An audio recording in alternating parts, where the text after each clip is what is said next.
Selamat sore Pak Tias Nugraha selaku dosen pengampu mata kuliah String General.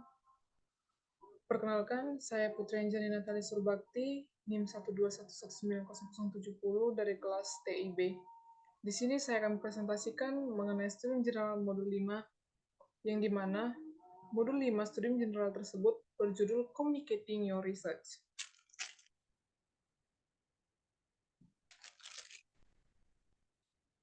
Adapun topik yang dibahas dalam communicating research ini ada 4, yaitu yang pertama sex and gender, yang kedua social impact, yang ketiga ensuring visibility, yang keempat inclusion and diversity for research. Yang pertama, saya akan membahas mengenai sex and gender. Why sex, gender?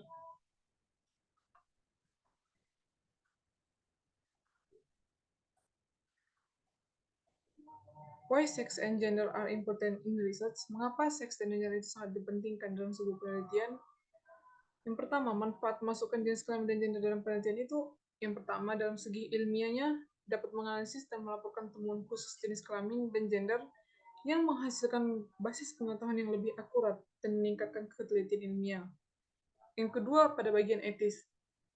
Pada bagian etis ini, kenapa seks dan gender itu sangat penting dalam sebuah penelitian? Karena dapat mempertimbangkan jenis kelamin dan gender dalam penelitian klinis untuk memastikan keselarasan dengan prinsip bioetika dasar, termasuk menghormati otonomi dan keadilan. Pada bagian ketiga, mengapa seks dan gender ini penting dalam sebuah penelitian, yaitu dari segi finansialnya. Karena digunakan untuk mempertimbangkan jenis kelamin, gender, dan determine meningkatkan nilai penelitian. Yang keempat, pada bagian kesehatan masyarakat. Seks gender ini sangat penting dalam penelitian bagian kesehatan masyarakat karena dapat meningkatkan pemahaman tentang pengaruh seks dan gender terhadap kesehatan dan akan menghasilkan data yang menginformasikan kesadaran seks dan gender dan perawatan berbasis. Jenis kelamin adalah variabel biologis dan gender adalah variabel sosial dan budaya. Seks dan gender adalah konsep yang berbeda, tetapi dua istilah tersebut digunakan secara bergantian termasuk dalam literatur biomedis dan budaya populernya. Menggunakannya sebagai sinonim dapat menyebabkan ambiguitas dan kebingungan di kalangan ilmuwan, pembuat kebijakan, lembaga, pemerintah, dan masyarakat umum. Mengapa demikian? Karena seks ini berhubungan mengenai jenis kelamin atau variabel manusia secara biologisnya, sedangkan gender ini merupakan dari segi aspek keturunan baik dari variabel sosial dan budaya seperti suku, budaya, dan etisnya masing-masing. Yang kedua, yaitu mengenai social and impact. How to build empathy in research. Bagaimana untuk membuat empati kita dalam sebuah penelitian. Empati ini adalah kapasitas unik yang dimiliki manusia untuk merasakan pengalaman, kebutuhan, aspirasi, frustasi, kesedihan, kegembirahan, kecemasan, sakit hati, atau kelaparan orang lain, seolah-olah itu ada pengalamannya sendiri, di mana empati ini berhubungan dengan naluri hati nurani kita masing-masing. Dalam penelitian, empati ini dapat dikembangkan. Yang pertama, melalui teknik kualitatif yang refleksif dan mendalam. Yang kedua, empati dalam penelitian ini dapat menghasilkan pengetahuan yang mendalam untuk mengidentifikasi dan mengimplementasikan solusi yang berarti. Misalnya, perangkat, interferensi, dan programnya. Yang ketiga, empati dalam penelitian dapat meningkatkan kesadaran dan pemahaman. Yang kedua, social and impact ini yaitu mengenai standing up for science. Dilihat dari segi sainsnya. Dilihat dari pandangan bahwa sains atau setidaknya membicarakannya sebagai semacam penemuan manusia yang menurunkan moral, sesuatu yang terpisah dari kehidupan nyata kita dan yang harus dijaga dengan hati-hati dan dipisahkan dari keberadaan sehari-hari.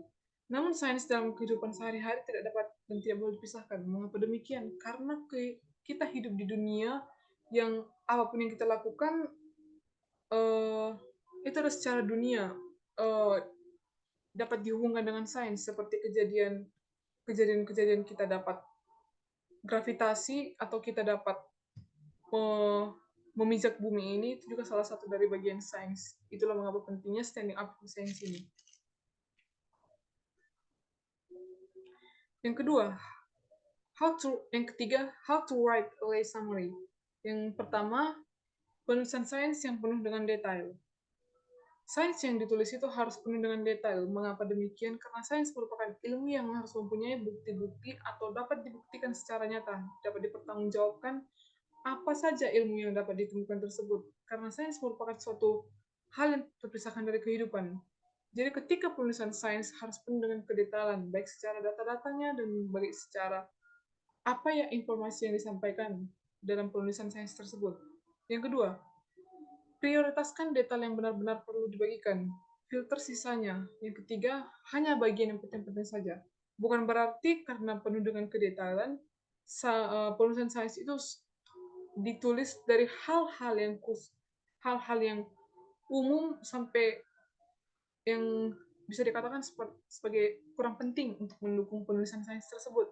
Yang keempat, arahkan agar pembaca keluar dengan gambaran sebenarnya dari gambar besar yang tidak dibingungkan oleh detail granular. Topik yang ketiga yaitu membahas tentang industry visibility.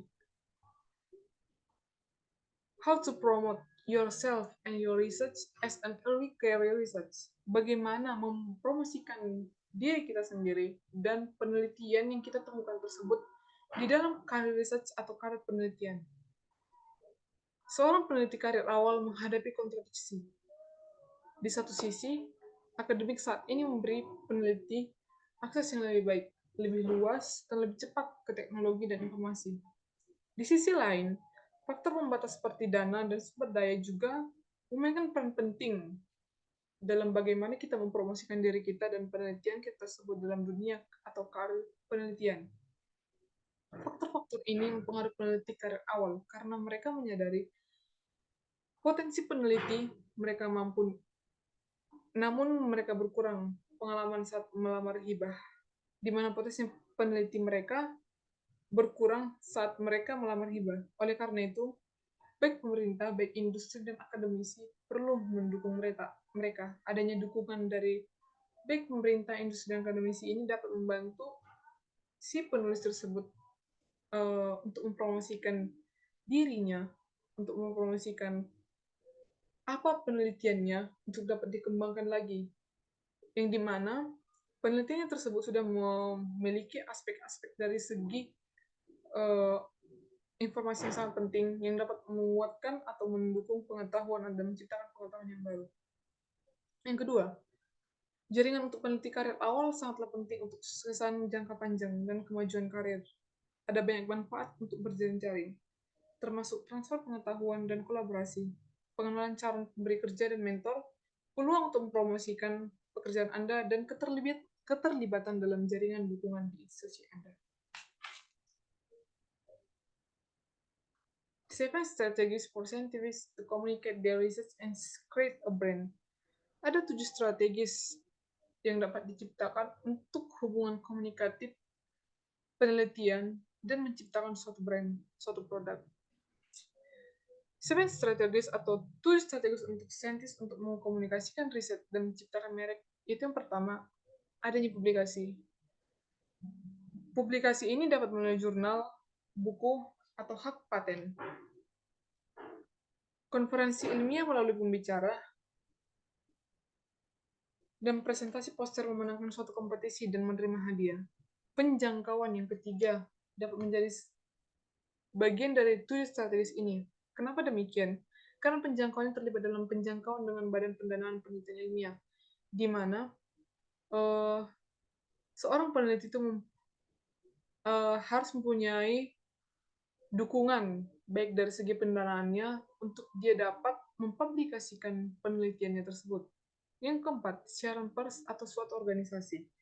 Membagikan pencapaian kepada organisasi seperti universitas yang memiliki audiens yang besar. Karena dengan kita membagikan pencapaian kita kepada organisasi tersebut yang memiliki audiens besar, apa yang menjadi penelitian kita, informasi apa yang terkandung dalam penelitian kita itu secara langsung dapat disampaikan kepada banyak orang. Dan dari banyak orang ini nanti berkembanglah publikasi jurnal apa yang kita temukan ini, sehingga dapat dikenal oleh masyarakat banyak. Yang kelima ada perspektif pengguna expo atau peralatan. Yang keenam media sosial. Memposting setiap makalah di sosial media ataupun blog. Yang ketujuh sumber daya elektronik. Yang selanjutnya ada conference skills for research. Konferensi dan penelitian agak tidak dapat dipisahkan. Apakah Anda memiliki pekerjaan untuk dibagikan atau ingin mengikuti penelitian terbaru di bidang Anda? Kemungkinan besar, Anda akan menuju ke konferensi di beberapa titik dalam karir Anda. Yang selanjutnya ada cara mempersiapkan konferensi. Yang pertama dengan kita membaca dan lakukan yang terbaik untuk memahami bidangnya. Sejarahnya, pemain utamanya, terobosan kunci, baru dan lama. Dan ada tantangannya. Yang kedua, persiapkan latih pidato. Ini membuat obrolan dengan orang baru menjadi lebih mudah.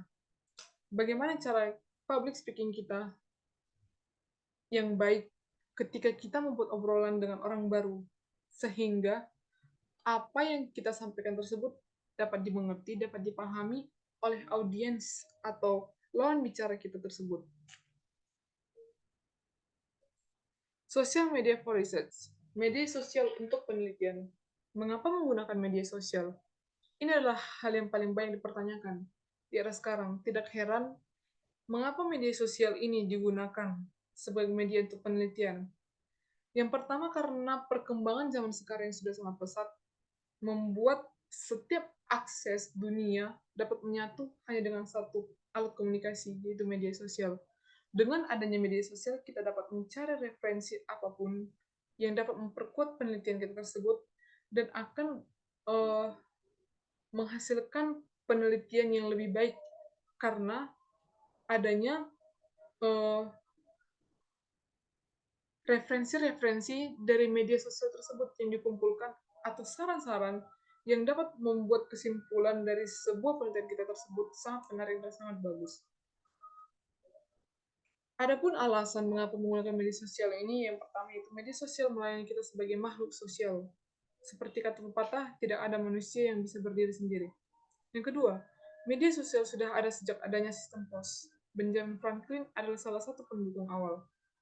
Pada zaman ketika surat adalah satu-satunya teknologi yang tersedia untuk komunikasi jarak jauh, ribuan rantai korespondensi menghubungkan orang-orang di seluruh Atlantik, memungkinkan terbentuknya hubungan intelektual dan emosional yang mendalam di antara orang-orang yang terpelajar melintasi jarak yang jauh.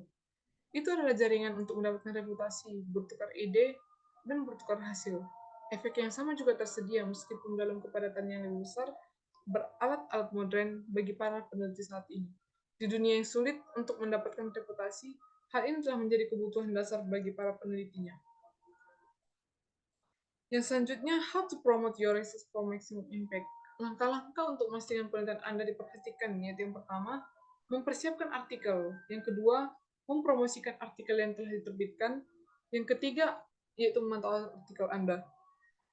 Yang dalam mempersiapkan artikel kita harus mulai menulis dengan artikel. Yang pertama, luangkan waktu untuk abstrak, kesimpulan, dan referensi, karena ini sangatlah penting dalam suatu penelitian kita. Yang kedua, berbagi data penelitian. Yang ketiga, gunakan bagan yang mudah dipahami dan ilustrasi profesional.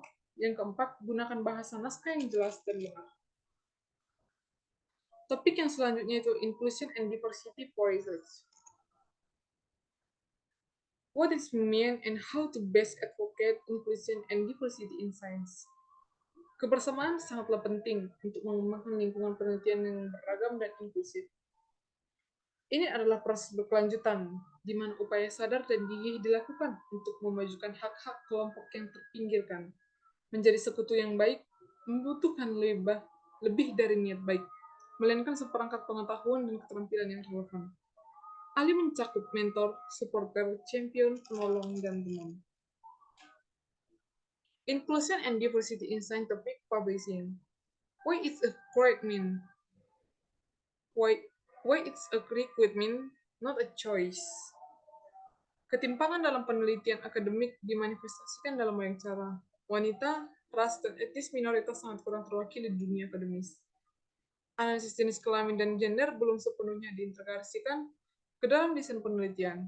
Semua ini menghalangi kita untuk memaksimalkan kreativitas dalam sains dalam memberikan keunggulan. Masa depan sains bergantung pada partisipasi yang kuat dan beragam dari semua latar belakang. Yang kedua, inclusive dan keragaman adalah masalah ilmiah dengan solusi ilmiah. Yang ketiga, kurangnya inklusif dan keragaman pengaruh integritas penelitian dan reproduktivitas. Ketidakseimbangan sumber daya, aksesibilitas, keterpaparan menciptakan bioma yang pada akhirnya berbahaya bagi kita semua. Semua aspek ekosistem inilah yang ilmiah, yaitu akademik, klinis, pendanaan, penerbitan, perlu membuat pilihan proaktif untuk mengatasi masalah tersebut. Minorities in STEM, barriers they face in academia, and pathways to elicit. Hambatan yang dihadapi perempuan dalam akses pendanaan kriteria keunggulan eksklusif, yaitu yang pertama, pengaturan waktu dan kekakuan tenggat waktu pendanaan.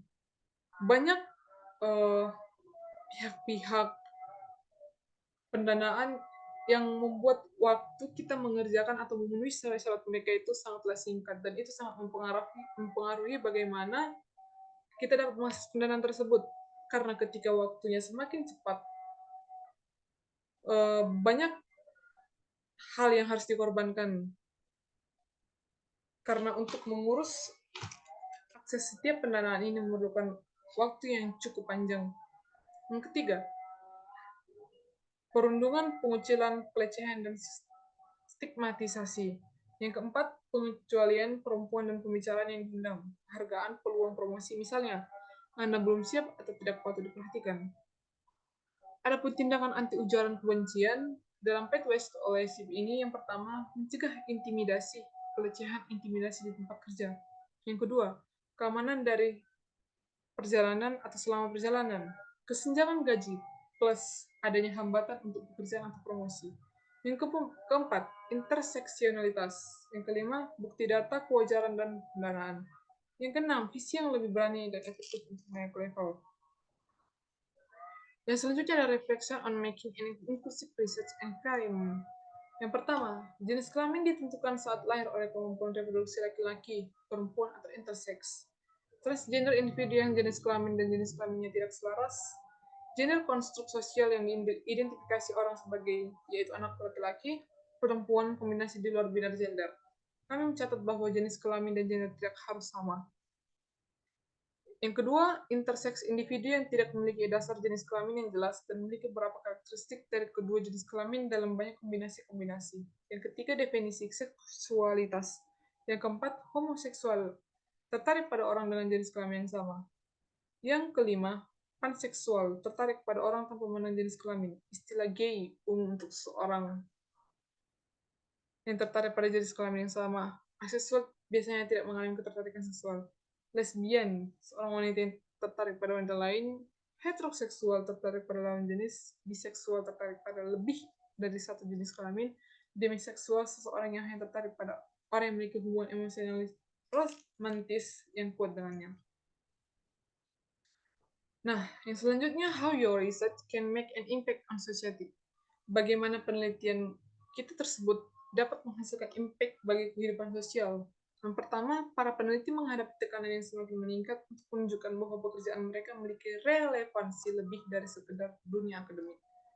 Misalnya, penyandang dana sering ingin mengetahui dampak sosial atau ekonomi yang mungkin ditimbulkan oleh suatu proyek. Yang kedua, manfaat dari agenda. Memberikan manfaat seluas-luasnya bagi perekonomian dan masyarakat. Yang keempat, mengaku bahwa ada pertukaran pengetahuan antara akademisi dan layanan publik dan sektor 3. Dan yang terakhir, yaitu how to integrate sex, gender, and intersectional analysis into research. Mendorong para peneliti untuk mendaftarkan wanita dan kelompok etnis ke dalam uji klinis semua fase, dan merencanakan untuk menganalisis data berdasarkan jenis kelamin dan ras. Untuk semua jenis penelitian, kami mendorong penggunaan istilah jenis kelamin, atau ketika melaporkan faktor biologis, dan gender ketika melaporkan faktor identitas, psikososial, atau budaya dengan benar. Jika memungkinkan, laporkan jenis kelamin atau jenis kelamin peserta penelitian dan jelaskan metode yang digunakan untuk menentukan jenis kelamin dan jenis kelamin. Yang keempat, pelaporan data yang terpisah berdasarkan variabel demografis seperti usia dan jenis kelamin memfasilitasi pengumpulan data untuk subkelompok di seluruh penelitian dan harus dilakukan secara rutin kecuali jika tidak sesuai. Yang terakhir, diskusikan pengaruh atau asosiasi variabel seperti jenis kelamin dan gender pada temuan Anda jika sesuai dengan keterbatasan Anda. Baiklah Pak, sekian hasil presentasi saya mengenal modul 5 yang berjudul Communicating Your Research. Atas perhatiannya, saya mengucapkan terima kasih. Sampai jumpa kembali Pak, salam sehat selalu.